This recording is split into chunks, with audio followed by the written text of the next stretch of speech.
ଶିକ୍ଷା ପାଇଁ ଯଦି ଆପଣ ଏତେ ଉଦ୍ୟମ ରଖିଛନ୍ତି ଭଲ କଥା ତ, କିନ୍ତୁ ଜାନକୀ ବାବୁ ଏତେ ଯୁବଜନ୍ମ ପୁରୁଷ ଓଡ଼ିଶାରେ ତାଙ୍କର ରାଜଧାନୀରେ କୌଣସି ଗୋଟିଏ ସଡ଼କ ତାଙ୍କ ନାଁରେ ଯଦି ନାମିତ ହୁଅନ୍ତା, ଯେମିତି ବାଣୀ ବିହାର ଛକରୁ ଶିଶୁପାଳ ଛକ କି ସଚିବାଳୟ ମାର୍ଗ,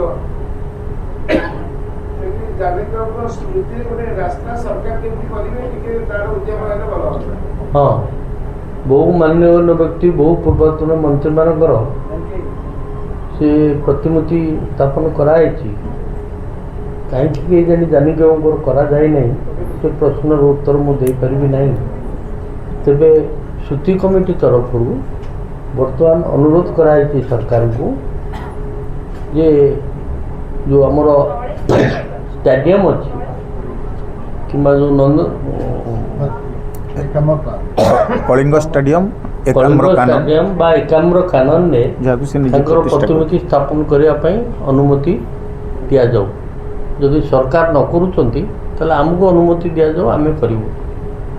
ଏବଂ ଅନ୍ୟାନ୍ୟ ଯାହା କାର୍ଯ୍ୟକ୍ରମ ସରକାର ଗ୍ରହଣ କରିପାରିବେ ସରକାରଙ୍କ ଉପରେ ନିର୍ଭର କରେ।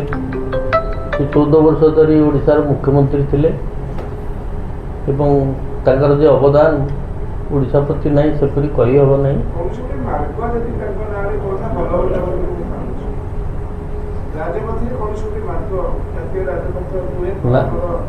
ସରକାରଙ୍କୁ ଦାବି କରାଯାଇଛି। ଆମେ ବିଭିନ୍ନ କଥା ସରକାରଙ୍କୁ ଅନୁରୋଧ କରିଛୁ। ସେ ଅନୁରୋଧ କେତେ ଜିନିଷରେ ସରକାର ଗ୍ରହଣ କରିବେ ଆମେ ତ ସେ ବିଷୟରେ କହିପାରିବୁ ନାହିଁ। ତ ନାଲକୋ ଗୋଟେ ଭାରତ ସରକାରଙ୍କର କମ୍ପାନୀ, ତେଣୁ ଯଦି ଓଡ଼ିଶା ସରକାର ରେକମେଣ୍ଡ କରିବେ, କେହି ସାଂସ୍କୃତିକ ୟୁନିଭର୍ସିଟି କଥା କହୁଛନ୍ତି, କେହି ଷ୍ଟାଡ଼ିୟମ୍ କଥା କହୁଛନ୍ତି, କେହି ନନ୍ଦନ କଥା କହୁଛନ୍ତି, ବିଭିନ୍ନ ପ୍ରସ୍ତାବ ସବୁ ରହିଛି। ସେ ପ୍ରସ୍ତାବ କେଉଁ ପ୍ରସ୍ତାବ ଗ୍ରହଣ କରିବେ ନ କରିବେ ଦୀପକ ଆମ ନିୟନ୍ତ୍ରଣ ସେ ନୁହଁ।